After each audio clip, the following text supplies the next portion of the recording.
আজকের টাইটেল নিয়ে আমার আপত্তি আছে, কারণ এত বড় একটা মহান বিপ্লবের 1 বছর পরে আমরা এই সরকারের লেজিটিমেসি নিয়ে প্রশ্ন তোলাটাই আমি মনে করি বিপ্লবের সাথে আমরা অসহযোগিতা করছি, বিপ্লবকে অস্বীকার করার শামিল। এবং এই ধরনের প্রশ্ন উত্থাপন করে আমরা পতিত ফ্যাসিবাদকে যেন কোনো সুযোগ করে না দিই, এটা আমাদের একটু সতর্ক থাকা উচিত। হ্যাঁ, লিগাল ইস্যু নিয়ে তো বিতর্ক চলবেই, এবং যারা লিগাল এক্সপার্ট তাদের মধ্যে মতবিরোধ চলবে এবং শেষ পর্যন্ত একটা সিদ্ধান্তে আসা যাবে। কিন্তু লেজিটিমেসি নিয়ে আমরা যেন কোনো প্রশ্ন না করি। লেজিটিমেসি শব্দটাতে আমার প্রধান আপত্তি আজকে, কারণ লেজিটিমেসি নিয়ে কোনো প্রশ্ন উত্থাপন করা যাবে না বলেই আমি মনে করি এই বিপ্লবের পরে।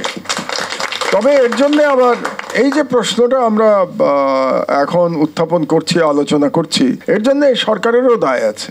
সরকারের দায় আছে বলেই আজকে একটু আগে ইমরান বলতে বাধ্য হলো যে আমাদের ভুল হয়ে গেছে। সুতরাং সরকারের দায়টাও আছে এর মধ্যে। যেমন ধরেন, এই সরকারের চরিত্রটা কি?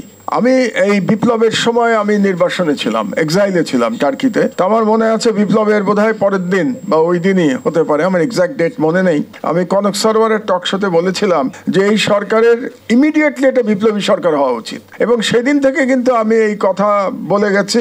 আমি দেশে ফেরার পরে যে প্রথম যে সংবাদ সম্মেলন করেছি সেখানেও কিন্তু এই প্রেস ক্লাবে আমি বলেছি যে ইউনিট সরকারের এখনো সময় আছে। এটা আজ থেকে ধরেন 8-9 মাস আগের কথা বলছি আমি, সম্ভবত অক্টোবর। ওই দিনও আমি বলেছিলাম যে এখনো সময় আছে, মানে আমি অক্টোবরের কথা বলছি।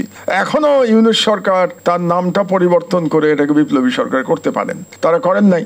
এই জন্যেই আজ পর্যন্ত এই বিতর্ক চলছে, এবং এখনো এই বিতর্ক চলছে। এটা বিপ্লব না অভ্যুত্থান, রেভলিউশন না আপরাইজিং, এটা কি? এবং সব থেকে মজার কথা হলো, আমরা যে জুলাই ডিক্লারেশন দেখলাম সেখানে কিন্তু বারে বারে অভ্যুত্থান বলা হয়েছে।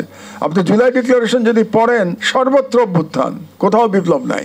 তো তার মানে এই সরকারই তো স্বীকার করছে না যে এটা একটা বিপ্লব হয়েছে। এই সরকারই মনে করে এটা বিপ্লব হয় না, এটা একটা অভ্যুত্থান হয়েছে। তো সেটা সরকারের ইচ্ছা, এবং রাজনৈতিক দলগুলো, যেমন আমার আগে একজন বক্তা স্টেক হোল্ডারদের কথা বললেন, স্টেক হোল্ডারদের ইচ্ছা, তারা এটা কি করবেন, কিভাবে এটাকে তারা প্রণীত করবেন।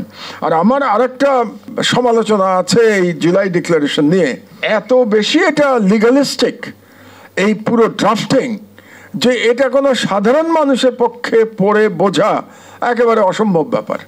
তো এই ধরনের একটা বিপ্লব, যে বিপ্লবে একজন রিক্সা চালক অংশগ্রহণ করেছে, একজন গ্রামের কৃষকের সন্তান অংশগ্রহণ করেছে, শ্রমজীবী মানুষ অংশগ্রহণ করেছে, তাদের যে আকাঙ্ক্ষা, তার এক্সপ্রেশন কোথায় জুলাই ডিক্লারেশনে? সে বুঝবে কি করে এটা পড়ে?